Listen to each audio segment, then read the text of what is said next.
If I am elected, Win! amen.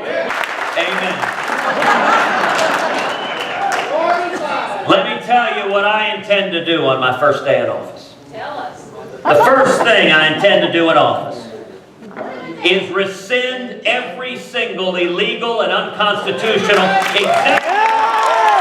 The second thing I intend to do on the first day in office is instruct the United States Department of Justice to open an investigation into Planned Parenthood. The third thing I intend to do on the first day in office. Make more bacon. Is instruct the U.S. Department of Justice and the IRS and every other federal agency that the persecution of religious liberty ends today. The fourth thing I intend to do on the first day in office is rip to shreds this catastrophic Iranian nuclear deal.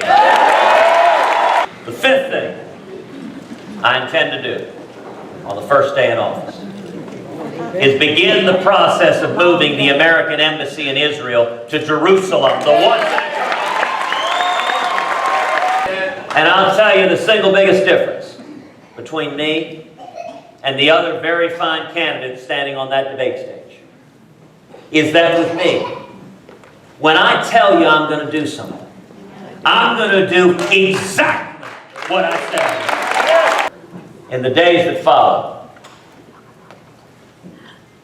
I will go to Congress and we will repeal every word of Obamacare.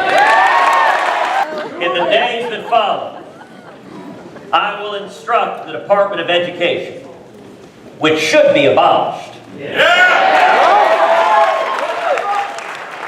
I will instruct the Federal Department of Education that Common Core ends today.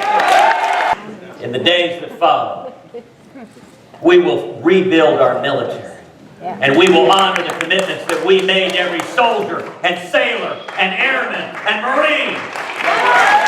And we will protect the right of our servicemen and women to keep and bear arms and defend themselves.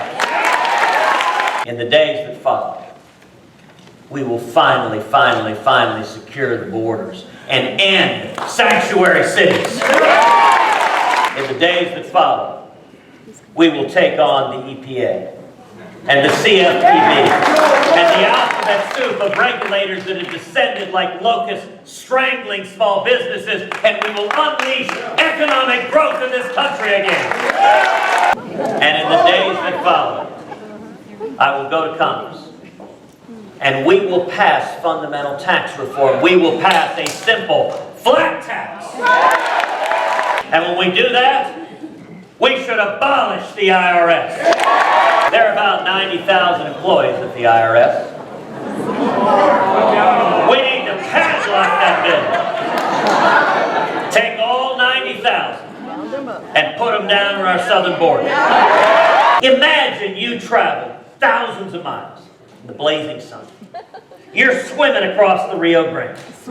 And the first thing you see is 90,000 IRS agents.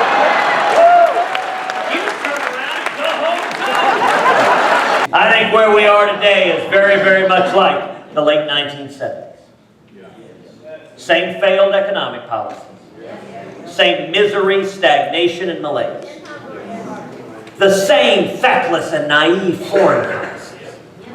In fact, the very same countries, Russia and Iran, openly laughing at and mocking the President of the United States. Now, why is it that that analogy gives me so much hope and optimism? Because we know how that story ended. All across this country, millions of men and women rose up and became the Reagan Revolution.